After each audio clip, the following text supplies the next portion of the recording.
All right. Good morning, everyone. I'm Patricia Teffenhart, Senior Vice President of Strategic Initiatives with the New Jersey State Chamber of Commerce, and I want to welcome all of you to a third in the series of webinars dedicated to discussing the status of women in the workplace in 2022, and I'm so glad that all of you are with us today. Prior to joining the Chamber team a year ago now, I spent more than 2 decades working on issues relating to gender equity. I attended Douglas College, the All-Women's College of Rutgers University, and I've worked my entire career for nonprofits dedicated to gender equity. We began this series earlier this year, kind of talking about a wide range of topics, including the disproportionate ways COVID-19 has impacted working women, the prevalence of misogyny at work, and the important role we all play in supporting and uplifting women in their careers. In July, we convened a virtual discussion with Navy Commander Avita Salas, who shared some of the innovative ways the U.S. Navy is creating opportunities for women. And today, thanks to our series sponsors, KPMG, the New Jersey Manufacturing Extension Program, and Inspira Health, we will continue our discussion highlighting women in business and manufacturing. The NJMEP and its partners are working together to highlight influential women manufacturing leaders that continue to drive the phrase "Made in New Jersey." NJMEP reports that women are largely disproportionate underrepresented demographic in the manufacturing industry, with only about 30% of the 15.8 million people employed in manufacturing identified as women, and even less, 1 in 4, in leadership. So this creates countless issues downstream for the industry. The challenges range from workforce shortages to a lack of diverse perspectives in decision making. NJMEP's Year of Women in Manufacturing is an initiative to highlight the women leaders that are here in New Jersey, and it provides them and their communities a foundation to be heard, recognized, and a chance to encourage the next generation of women manufacturing professionals. So we're happy that NJMEP is our partner, and we can't wait to get started with today's conversation. So let's get to it and introduce our panelists. We're going to start with Constantina Meis, who has served as the district director with Senator Bob Gordon, supporting the community she grew up in, and worked nationally through Young Democrats of America with several leadership initiatives and training programs, including Rising Stars, which gave women and people with disabilities and others impacted by social, racial, or economic disparities the tools to become more engaged in community organizing and politics. She also served as coordinator with the American Conference on Diversity, a youth development specialist with Boys and Girls Club of Newark, and has been involved in local, gubernatorial, and presidential races since her time after college. Currently, she serves as the community relations manager for the nonprofit NJMEP, where her work allows her to continue engaging and supporting local communities throughout New Jersey. NJMEP is focused on helping manufacturers in the state become more competitive. However, close collaboration with local government is a vital part of this mission. In her role, she serves as an advocate that helps partnerships and cultivates relationships between the local community, local manufacturers, and local federal government entities. She plays an instrumental role in ensuring New Jersey legislature continues to support NJMEP, local workforce initiatives, and the manufacturing industry as a whole. And she's a proud graduate of Bloomfield College, class of 2007. Dawn Fitch is an author, speaker, and the founder and CEO of Pooka Pure and Simple, an artisan bath and body company. After battling illness and feeling the need to adopt a healthier lifestyle, she began making and selling her own products. The response was tremendous. That's when the realization hit that she had an incredible business idea and Pooka was born. The company has grown from Dawn making products on her stove in her apartment to a showroom in Kearney, New Jersey. The products are currently sold in various Whole Foods markets, were featured on QVC, and sold online through various distributors. Dawn has been the recipient of many awards, including the Influencer Award for Entrepreneurship given by the Urban League, the Black Executive Award given by the African American Chamber of Commerce, and an Agent of Change Award from the National Council of Negro Women. After being diagnosed with multiple sclerosis, she became a health advocate and uses her platforms to support women, and especially women suffering from autoimmune disease, to explore natural healing and lifestyles. She started a Facebook community called the Best Life Tribe, which now I feel like I need to sign up for, where women could share and learn about alternative health and healing. The group began in 2017 with 20 women and now has grown to over 5,600 women. Next, let's welcome into the room Micaela Alvarez, who's the Director of Operations and Engineering at Universal Nutrition. She ensures everyone understands the opportunities for growth, both within the operations team and cross-functionally. Prior to Universal Nutrition, she brought consumer products to life at P&G and DuPont. She has built 9 plants globally in North America, Latin America, Europe, and Asia. Her startup experience includes building a pilot plant where she drove innovative R&D in the lithium battery space. She's a graduate of Tulane University with a BSc in biomedical engineering and is currently pursuing an MBA at the Massachusetts Institute of Technology.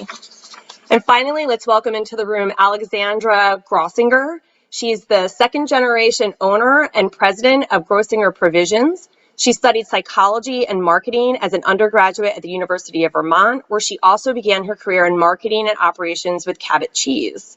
She joined the family business in 2014 while earning her master's degree in business administration at Monmouth University.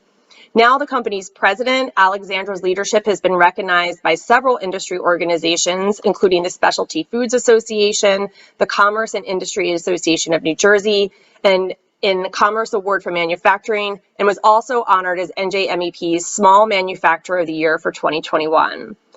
They have now been rated one of the top pâté manufacturers in the country, and they are proudly women-owned. So welcome, colleagues. Before we jump into the discussion, I just want to remind our audience that you're welcome at any point in time to enter comments or questions into the chat box. While we will be having a verbal conversation, we'd love to have you be engaged as much as you can through the chat.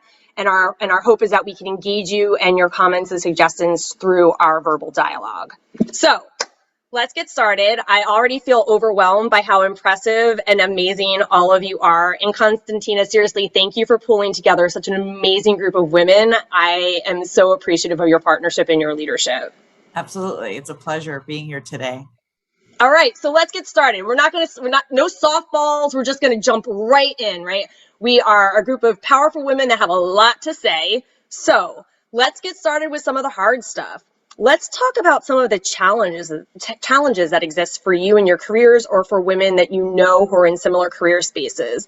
I mean, the statistics that we shared on the front end highlight how incredibly fortunate we all are, those of us that are here today, to be in community with the 4 of you. But I can imagine that it has not always been easy. You are really pioneers in industries that have been historically male dominated. So let's start by talking about some of the challenges you've faced. And that can be either a personal challenge or a challenge that you've experienced as you've been encouraging more women to go into your industry. Let's start with some of the hard stuff so then we can try to untangle that as we go through our conversation together. So who'd like to start? Let's go. I can jump in first. That way I can get it done with. For me, maybe people don't know, I started the company in my kitchen. So went from having to make the products in the kitchen to now in a small manufacturing space. And besides, I think a lot of us, access to capital as a new business is just a general problem that we always have, especially as women. But for me, it was access to information and access to community. So I didn't really understand the information. How do I set this up as a manufacturing plant? How can I get the information? And I was challenged. I would go to small batch manufacturers and they're like, oh, you know, if you want us to make the products, we can do that. I'm like, well, can you just give me some advice on how to set this up myself? And it was mum's the word. So I think a lot of it for me at the very beginning, and even still now, I struggle with that, is access to information and being part of the club, you know, being part of the trade organizations and things like that. And at the beginning, certain trade organizations were very expensive. You know, as a small woman-owned business, I couldn't even afford to, you know, to pay to get into those type of things. So I wasn't getting the community and I wasn't getting the information. And I think that was one of the biggest struggles that I had at the beginning, and still. I'll jump in. Unlike Dawn, I did not start my business from the ground up. I'm a second generation here in the business. My parents started it. So I've had lots of challenges trying to figure out where to fit in. I'm absolutely generally one of the younger female presidents that I'm around. I'm 35, full disclosure, but I started in the business in my 20s, and I really was challenged with being taken seriously. Number one, as a female, but also number two, being really young. Even in my 20s, people were thinking I was 18 because I'm 5 feet tall, blonde hair and blue eyes. I just look a lot younger than I actually am typically. So that was really a challenge for me. And I was really young and impressionable and like a sponge. And I really was trying to take in all that I could with my role at Cabot Cheese and now my role at Groezinger. And I thought that there was a box that business owners had to fit into. I thought you had to dress a certain way, you had to act a certain way, you had to treat your employees a certain way. There was just this box that was, I guess, invisible, but I thought it existed. And once I figured out that that box doesn't exist and I can make the box whatever I want it to be, I felt so much freer and it was so much easier to do what I need to do. But I think the age plus being a female, I definitely ran into some problems with being taken seriously with larger customers. One example would be, I was at a trade show and I was doing a sales presentation to a very large national retailer, walking him through samples and telling him all about the brand and what we do and how long we've been around. And at the end of the presentation, he said how great it was. And then he handed me his business card and said, "Would you pass along this business card to your dad for me?" And I was like, okay.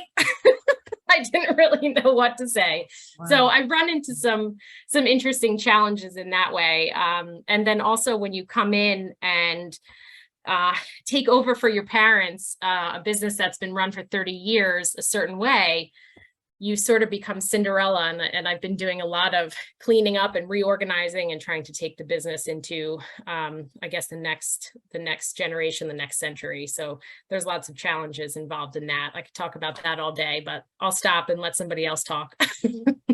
Mine's definitely similar to hers. I work for a 40-year-old family company. It's in the second generation. But I would say the biggest challenge is being recognized as the decision maker. So there's been times where I've come in and I have been asked to make coffee. And that was at the beginning of my career. I was 22, building a $100 million plant in Mexico. And a president of a construction company came in, acknowledged me, and then asked me for the coffee. And I was like, okay, fine. I did it. And then when he realized that I was the engineer that was in charge of that operation, he turned colors and he was very polite. But it was one of those kinds of things where I realized that by default, I'm not seen as that decision maker, or I'm not seen as that leader.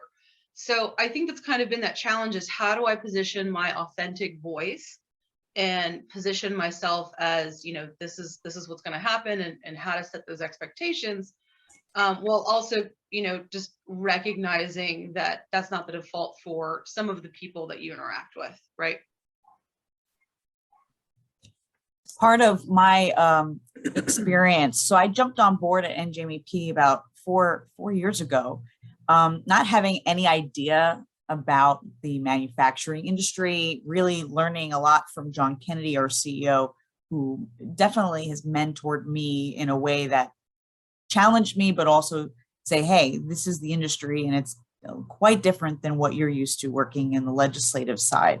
So I think some of that was mentioned here right now definitely resonates with me, because as I was starting to meet companies and learn about them, I had to really take a moment to absorb, because I don't know anything about the industry.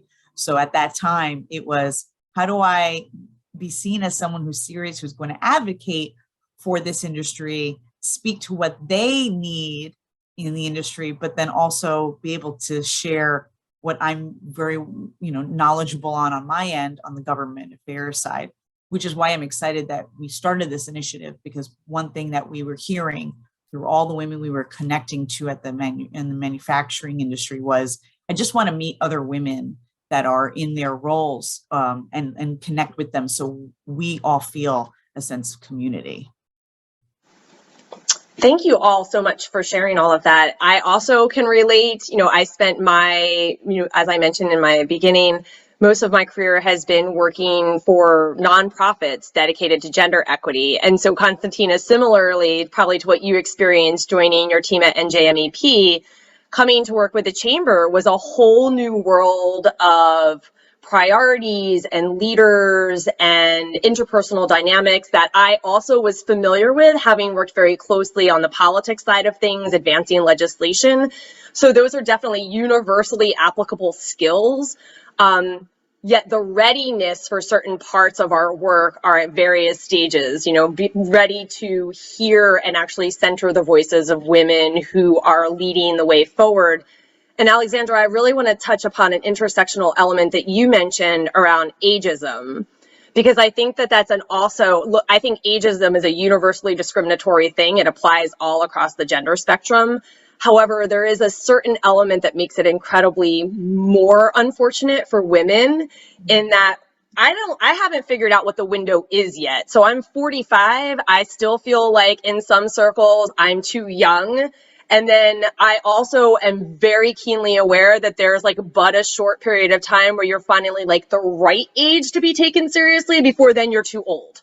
And I can't figure out what that is, but I do feel like we see it in the media, we see it with like women in entertainment in particular, right?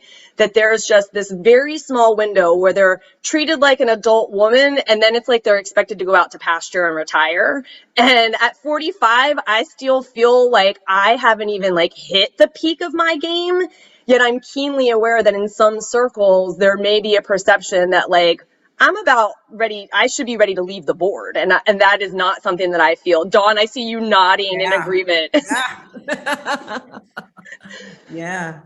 So, again, I think this sort of highlights, the really strategic way, Constantina, you are working at NJMEP to bring women all across the industry and the life cycle and their lived experience and bringing them into the center of the discourse to show that there is value in perspectives that have not historically been included at the leadership table.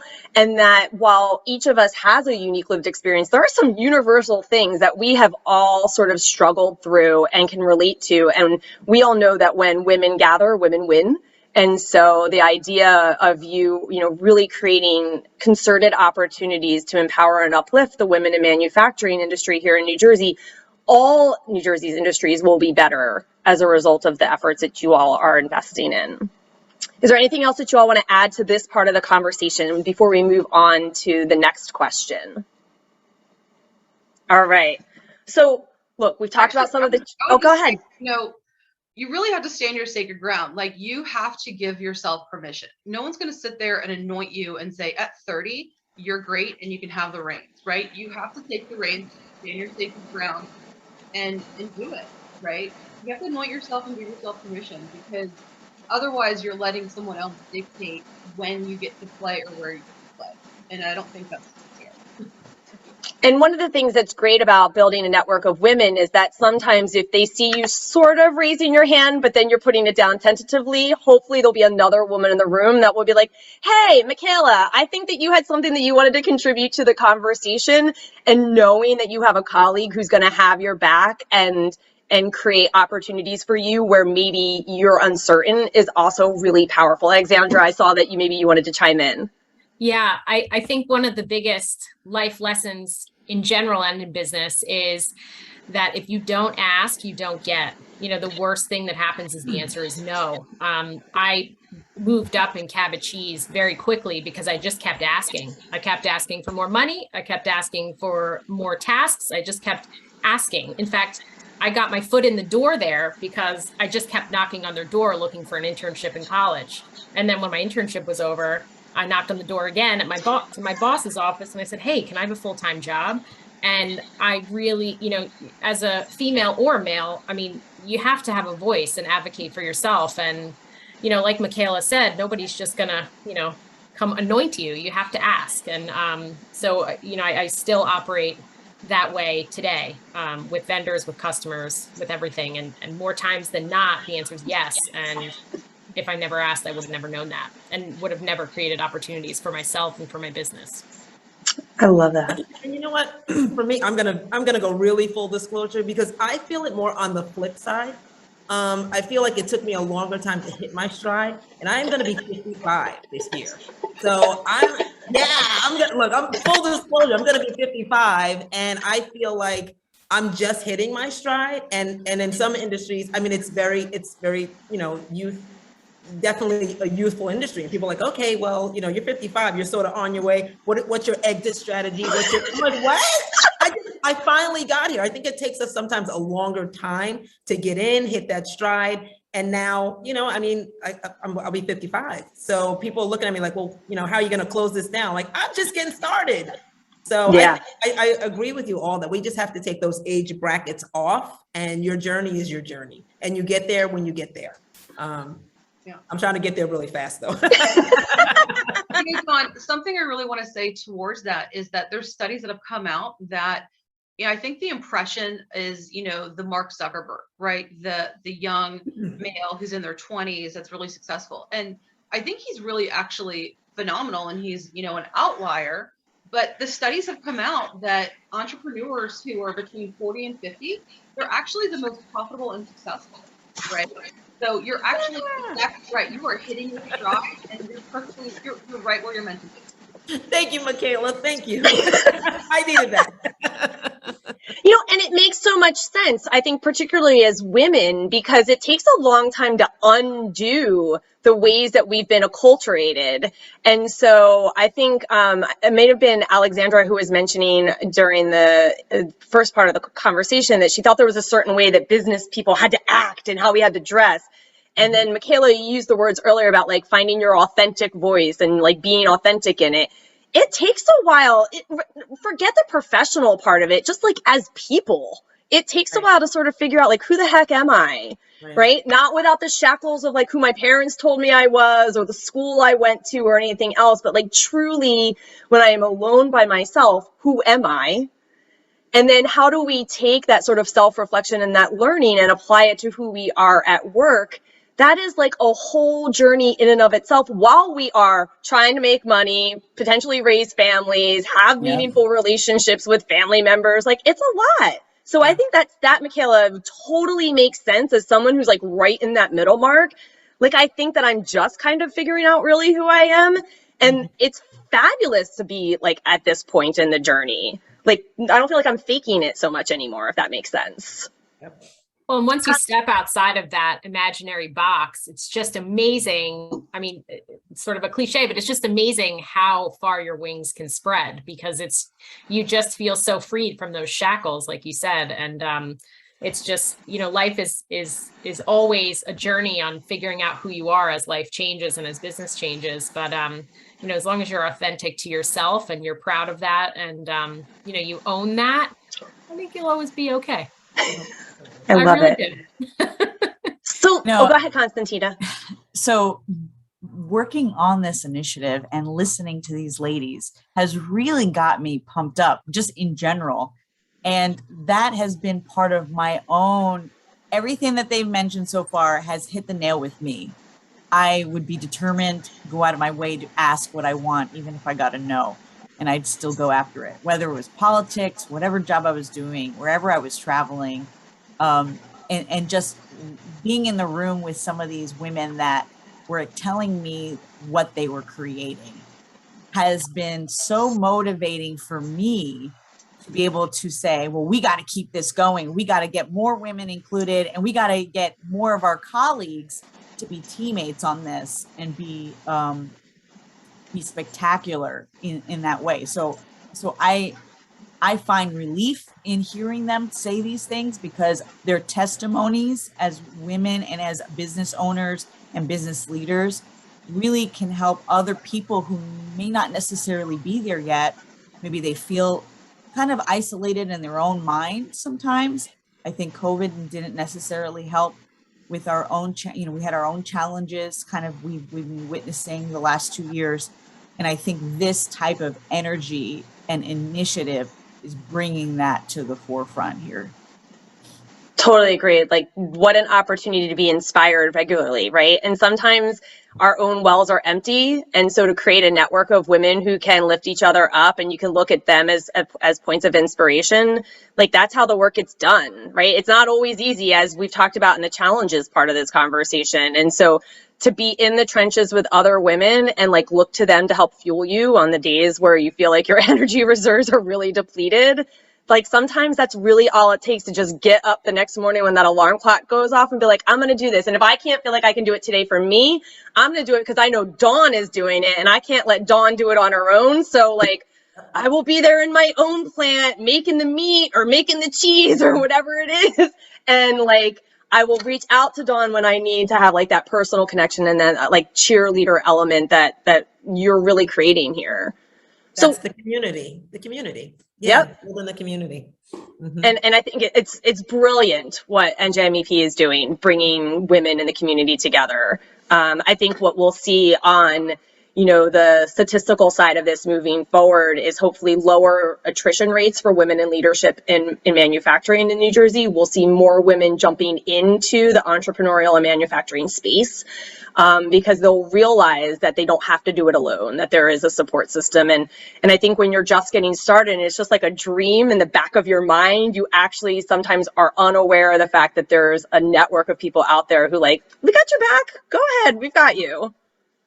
So let's talk about the, you know, we're talking about the challenges, which I think we could probably have 3 conversations about challenges alone. But also, I think the whole point of this conversation is to also provide hope and perspective. And so all the challenges that we've acknowledged, that we've experienced, what's our hope for the industry or for women in business or for women in manufacturing, let's say over the next, let's start with 10 years, right? Because 20 years feels really far away, and I don't want women to have to continue to go through the same challenges that we've all articulated. So if you had a wish for what the culture would look like for women in the next 10 years, what would that paint the picture for us? I can just jump in and say, like, for me, my biggest wish is for women to feel welcome. Like, I've even had where vendors will come in who are sales women, and they're surprised to see me, that I'm the engineer, right? Or that I'm the director of operations. Because I see like the smile and delight and kind of look on their face. They weren't expecting it. And then just to have them feel welcome, because I could even see the nervousness of them coming into that plant environment, right? I want women to feel at home in the industry, that there is a place for them and that they can be successful there. And my other wish is really honestly to bring back American manufacturing, to have more plants built here. I've built plenty of plants overseas. I want more growth, not just in New Jersey, but across the United States. It's good for our supply chain. And I think all of us, hopefully that resonates with them when we went. I remember texting my mother during COVID, Mom, there's cheese and butter at the store again, right? You know, I had delight in getting butter. And I know we all had toilet paper woes, right? So it's that whole idea that Patricia apparently can resonate with that one. You know, if we have more American manufacturing, you know, and local to New Jersey, that cuts down on transportation, shipping costs, and it makes a lot of some of our logistical challenges go away, frankly. So that would be what I would want, just, you know, more local manufacturing and for women just to feel welcome, right? I agree. Yeah, for women to feel welcome, for women to feel ready and empowered to do it. Maybe also if they were, we put a little bit more towards education, including more of these types of courses for women in colleges, in trade schools, even, you know, maybe in elementary schools and high schools, you know, starting them young, thinking about careers like this, like STEM, thinking about careers specifically in manufacturing. For me, like I said, I went to school for graphic design, so I had no idea what I was doing. So just a friend of mine and I said, well, you know what, how do we reach girls and teach them about entrepreneurship and natural beauty? So we went to Girl Scouts, and we told us what points we had to hit, and we put together a program called Beauty That Cares, so that the young girls take the program, they have to start a little business, and then they make the product. So they learn about ingredients, they start the business, and then they get a Girl Scout badge. And these girls were younger Girl Scouts. So they were, I think, anywhere between 5 and 10. We had some older, but starting them at that age, knowing, hey, look, you are manufacturing, you know, you are measuring, you are, you know, these are ingredients, these are recipes, you are creating something that someone will buy, you know, so you are in the manufacturing, just starting the dialogue and the conversation with them at such a young age so that it's not a surprise when they, you know, oh yeah, I'm going to go into manufacturing. It's something that, you know, they think automatically that they can do. I wanted to speak a little bit about what we're currently doing and our vision here at NJMEP. We have our Pro Action Network team led by Torsten and Christian. Christian's our director here, who's actually here today. Wave, Christian. And so the focus is, how do we build that pathway, that career path, the on-ramps and the off-ramps, the NJ Pathways program with NJBIA, as well as the community colleges. They've been looking to do that and have been really just getting that success from that program started. So starting all the way down as far as we can, elementary school, middle school, high schools, so they can see people who are in the industry, seeing women in the industry like yourselves, ladies here, and then seeing others that reflect who they are. Young boys could see, oh, wow, there's such a diverse group of people who are engineers, or wow, I didn't realize that that person does this job, or realizing that, you know what, maybe I don't know how to weld, but you know what, as a graphic designer, I can learn how to do packaging, or learn what it's like to design for a company and work with really high-tech folks to create a product that really would make sense for that consumer or client. So some of the things we're doing now, which I envision and my hope is that 10 years from now, we're going to see kind of a coalition of the state, federal. I mean, we're seeing small steps, but we're getting there, but we need to get everybody on the team to do it together in sync. And I think some folks are and some aren't, but doesn't mean that they don't want to. We just got to pull them in. And manufacturers have been very busy with their own production and working on what they want to do. The shortage of the workforce is an issue we all know very well right now.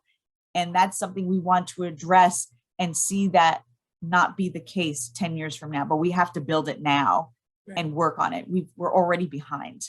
So it's some of these steps, focusing on credentials, industry credentials, making sure that we collaborate with the schools, and then having people like these ladies today speak to that, speak to their credentials, speak to what they're doing on their education, what they did to get to that pathway, and then how can we mentor different generations as well as adults who want to transition into the career of manufacturing as an opportunity for themselves.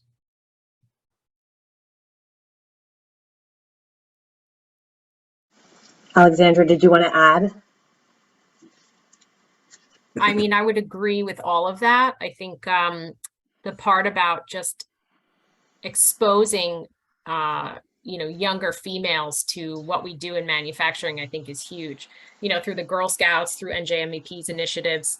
I came into manufacturing in a very organic way. Obviously, it's a family business, but had I not had the exposure of that, I don't think I would have come into manufacturing at all. But I was able to see it in action. I was able to hear it in action. And it really inspired me to want to go into this field. I didn't have to come into the family business. I wanted to go somewhere else first. But I came into marketing at Cabot, but I fell into operations because I just love manufacturing so much. So I think exposing young females in some way, shape, or form, I think is a really great way to get the next generations involved in making products. It's so exciting, and I just don't think there's enough exposure. Alexandra, I love that you said that you started off in marketing, because I think that's actually one of the keys to getting more women in manufacturing, frankly. Because even though I'm an engineer and I'm in operations, I think that is frankly just the default, that people think that that's what manufacturing is. But you have finance, you have marketing, you have an art department, you've got packaging, right? There are all these pieces. There's a quality department. There's things that women might be interested in. If a woman doesn't want to be an engineer, I have no issue with that, right? There are so many things that make a manufacturing plant run, right? So I think if people understood that more, if women understood that more, there's all these different doors to come into, right? There's different pathways. I think a lot of the business programs that are out there, or at least in my experience, have had a really strong focus on finance. In my high school, I was part of a business program. So I wasn't taking pottery electives. I wasn't taking gourmet cooking, although I would have loved to have taken those. I was taking financial planning, entrepreneurship, banking. I was taking all kinds of things, which I think was great. But, it would be nice to have, more of a focus on all of those different pieces of what it takes to run a business and manufacturing in general. As we all know, it takes a village to put a product to market in every way, shape, and form, especially when it comes to food. So agreed.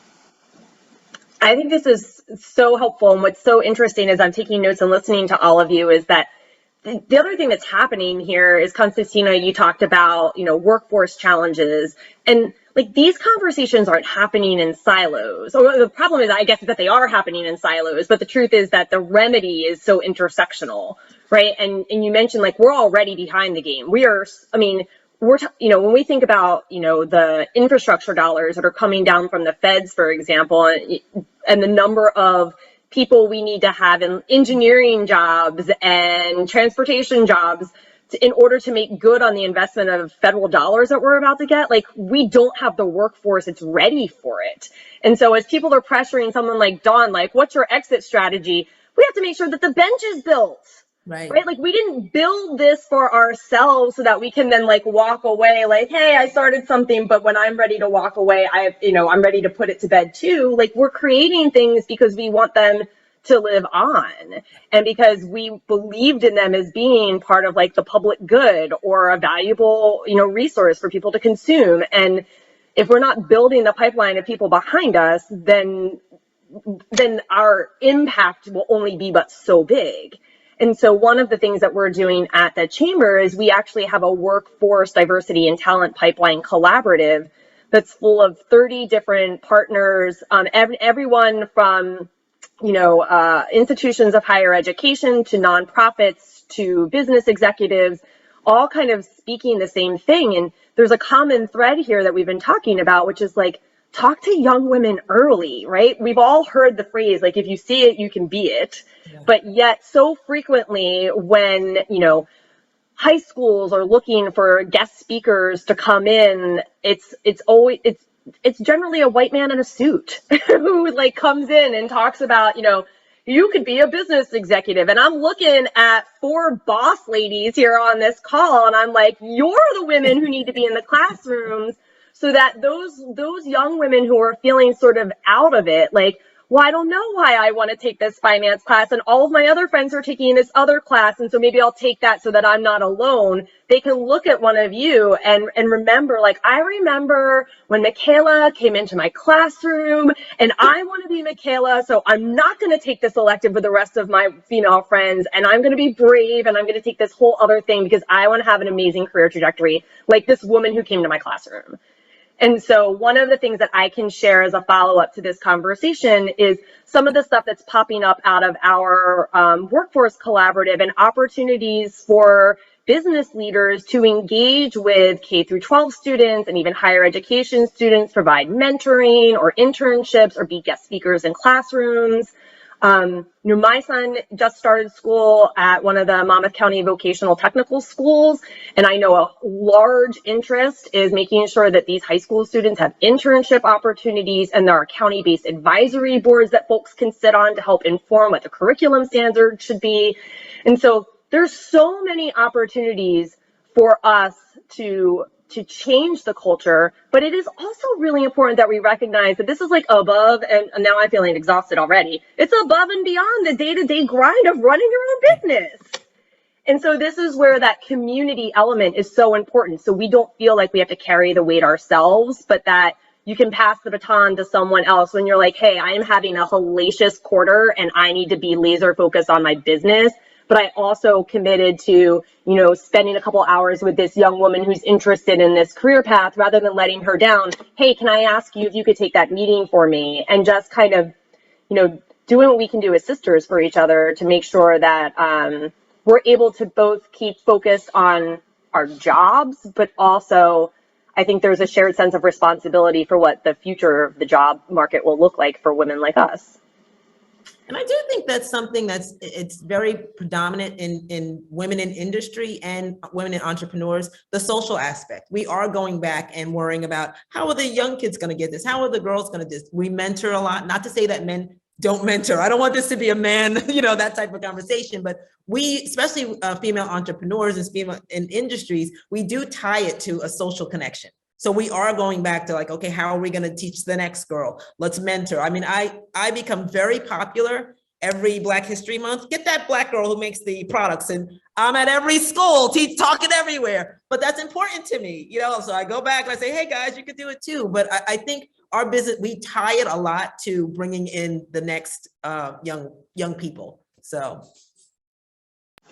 All right, so that kind of is a great segue to the final question, which is around tips or suggestions, right? If we were to talk to women who were maybe at any point in their career path, but maybe thinking about doing a pivot, launching their own business, changing their trajectory, maybe moving into manufacturing, or we're talking to a younger woman who hasn't quite yet figured out where she wants to go, or we're talking to people that are currently in executive leadership and we want them to hear and center our voices. What do we want our message, our tips, our suggestions to be? I love this question, and I had gotten it yesterday, and I started thinking about it, and I discussed it with a couple of my close friends, and I have 3 words: do it afraid, right? So much of us have imposter syndrome. Like I said, give yourself permission. I think a lot of times we're scared to go forward or scared of looking silly or whatever it may be. But my 3 words as my tip is do it afraid. Be more scared of not becoming the person you are meant to be, right? And another way to say that is we're all a beginner at some point. So what are you willing to be bad at in order to be great later? Well, that's tough now. Because that was fire. I know mine's not going to be that good, but I'll try. I'm going to piggyback onto that. Do it afraid is so good. And I guess I'll say it in a different way. Get comfortable being uncomfortable. You grow the greatest when you are outside of your comfort zone. If you're uncomfortable, that means you are growing in some way, shape, or form. I'm in manufacturing, I have to say I'm at least uncomfortable at least once a day. It's always a challenge, but that's why leadership isn't for everybody. But if you can be comfortable being uncomfortable, you'll grow tremendously. Alexandra, I think that was just as good.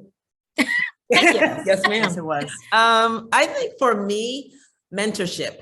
But not the way we think of mentorship. Like I am mentored by Bobby Brown, by Oprah, by Michelle Obama. You can find a mentor anywhere from the standpoint of they leave so many breadcrumbs.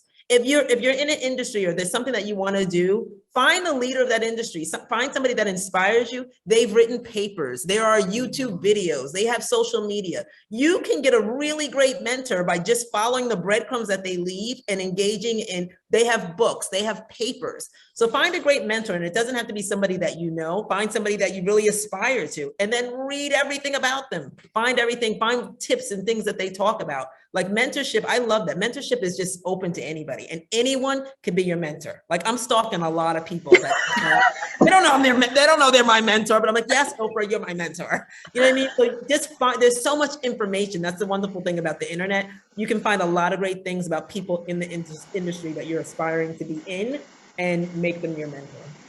Yeah, I mean, I think that speaks so much to learning.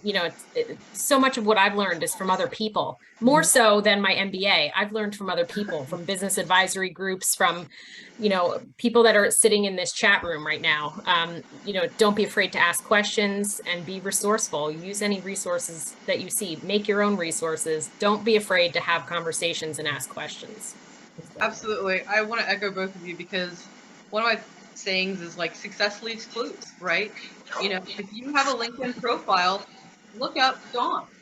Where did Dawn start? Where did she go to school, right?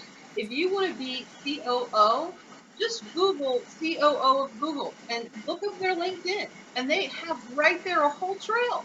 of what they did, right?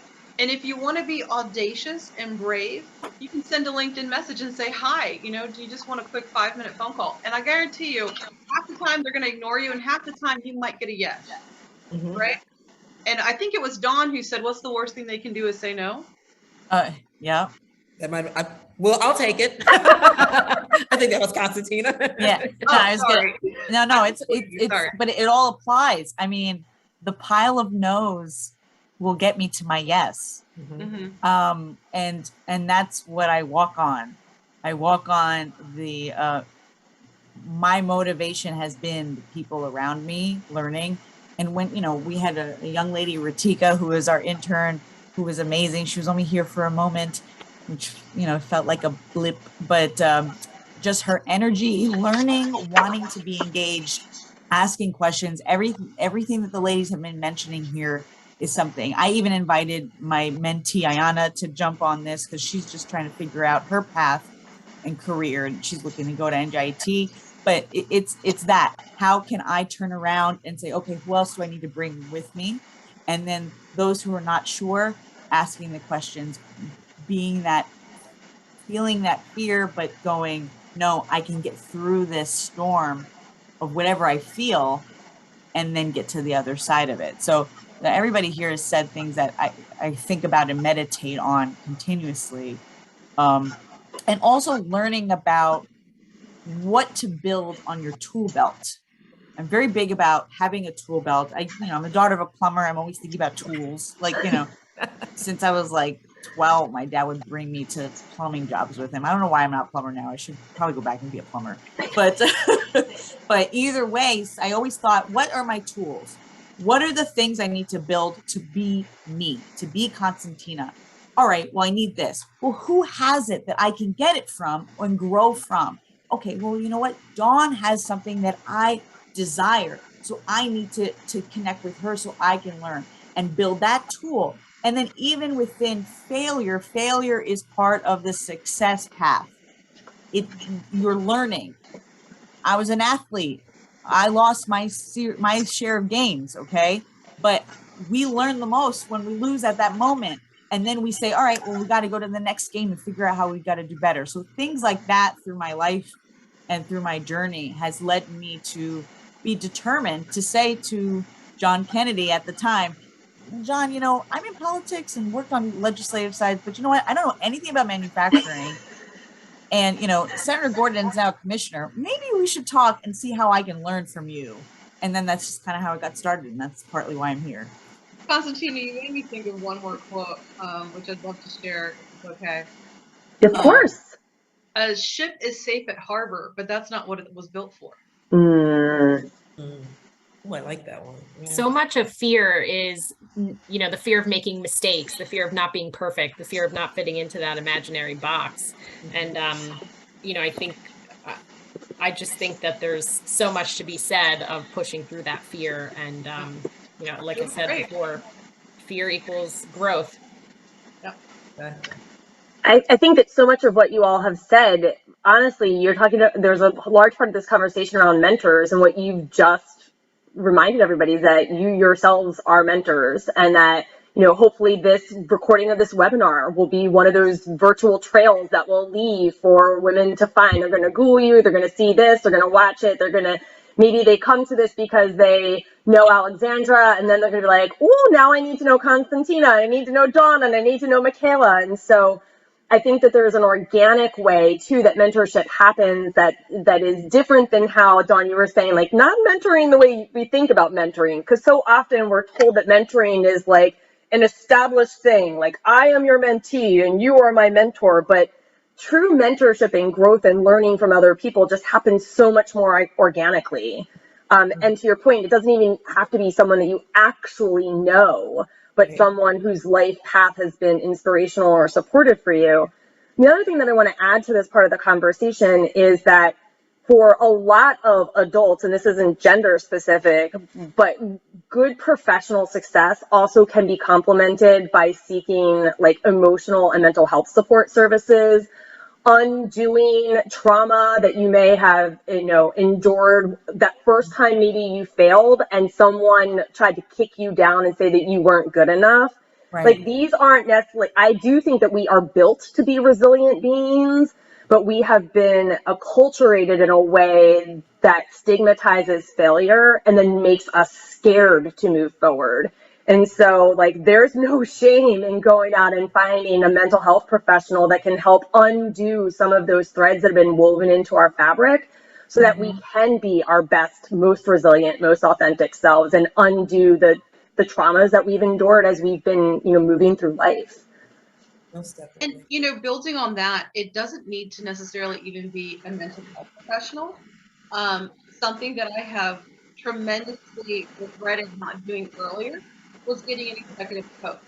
I have been very lucky in that when I was at large companies like P&G and DuPont, I had a lot of executive senior veteran women, right? Veteran meaning like 20, 30 years in industry who, had those battle scars and kind of have seen most every situation. So I always had that kind of person to reach out to in varying aspects or fields, cross-functional even. And at Universal, it is that 40-year-old family company, right? So I didn't really have a lot of, and I love the women I work with, I didn't have a lot of that senior veteran leadership to reach out to.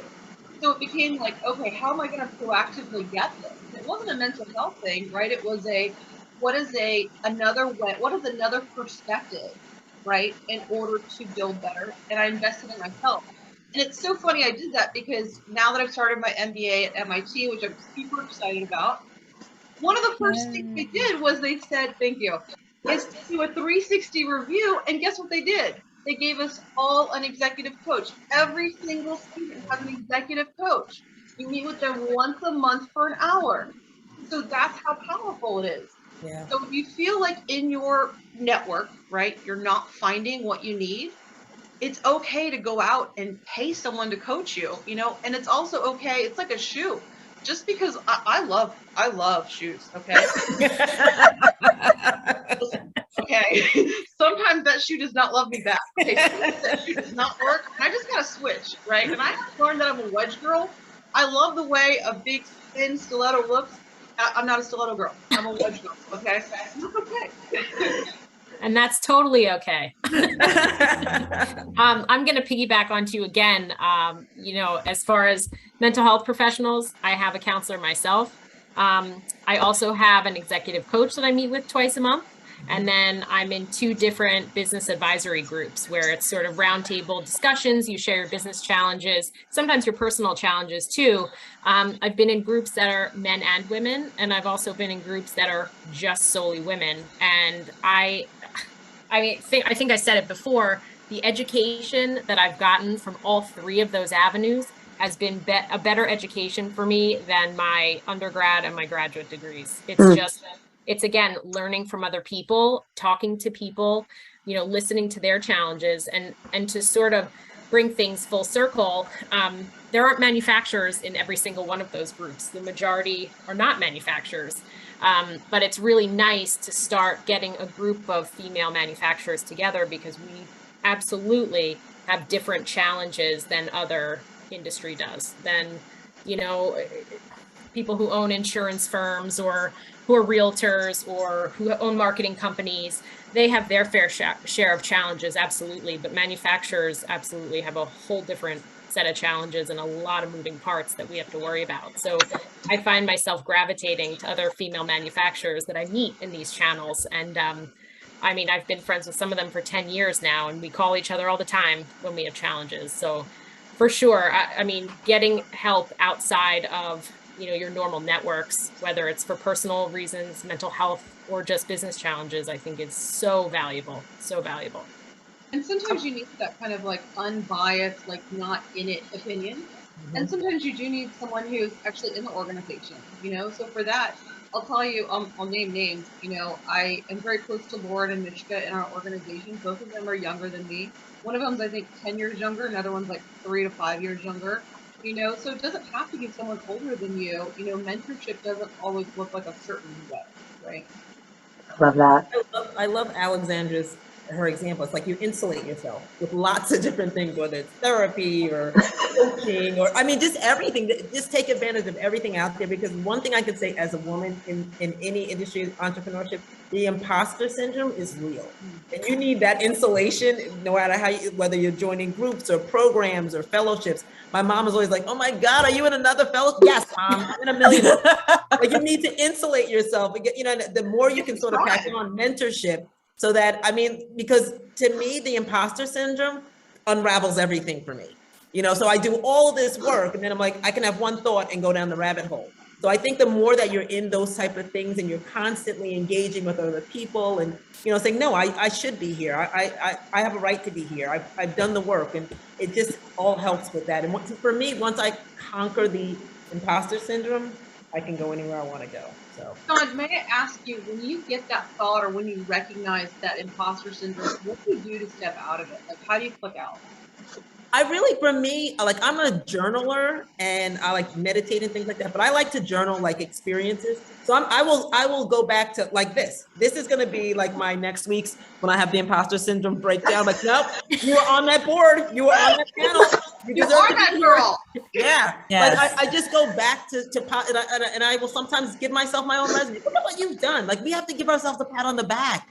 It's like we're all like really doing a lot. And sometimes you never look back to say, look, you conquered this. So when I start to feel that way, I turn right around. I'm like, nope, look what you did. So that's usually what helps. I love that. So Constantina, this seems like the perfect segue into, first of all, just thanking you and everyone at NJMEP for creating this opportunity for women in manufacturing. If this is just a small snippet of the energy and the support that you're all able to harness and galvanize, then like you have really, really started something that's truly going to be a change maker. So I want to give you the floor to share a little bit more about your Year of Women in Manufacturing and your Rising Star Awards before we wrap up today.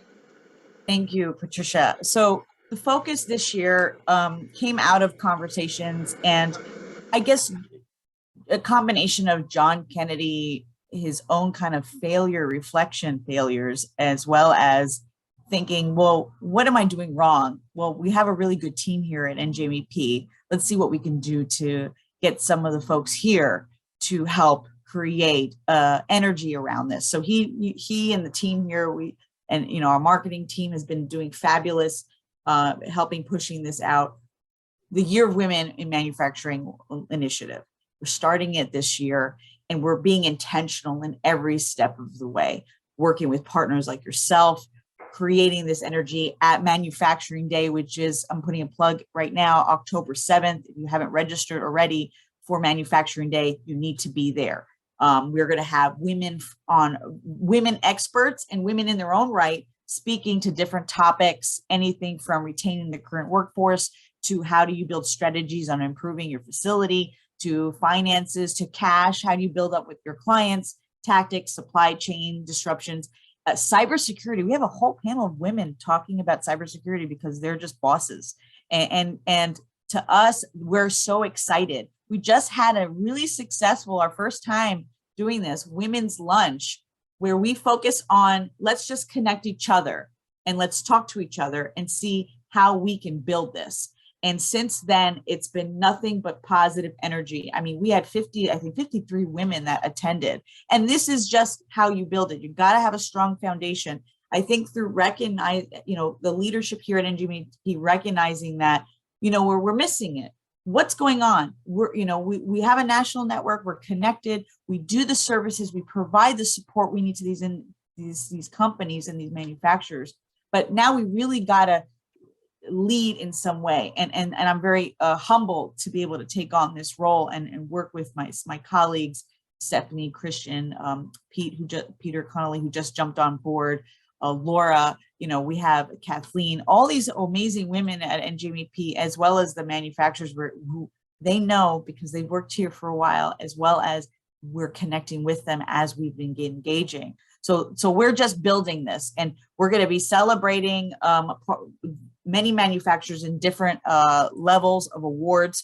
Rising Stars was added to our awards list every year at Manufacturing Day. We have nominees that happen throughout the year of different small manufacturers, large manufacturers, innovation, creativity, bio life sciences. We added Rising Stars because we wanted to be intentional about celebrating women who were rising in their careers, celebrating women who were rising in what they were doing as their role in their position, as well as how do we address women in the industry? How are they rising in that way?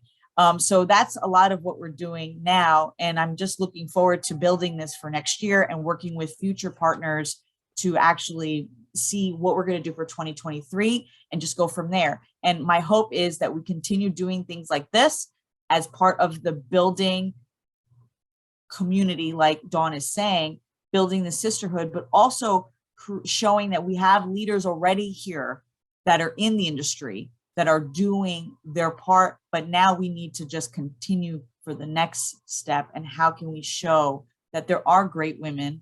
We benefit when we have a diverse workforce, and we benefit, and manufacturers benefit when they have a diverse group of folks working and thinking through how to make themselves successful. So that's like the gist of it, learning from each other, education, promoting, supporting, and making sure we use our platform and work with our partners in different ways to elevate women in this industry. I love it. As part of our follow-up, in addition to the link to this webinar, I'll make sure that I also send out information about your event coming up in October. So if we have registrants who aren't already signed up, we will encourage them to do so.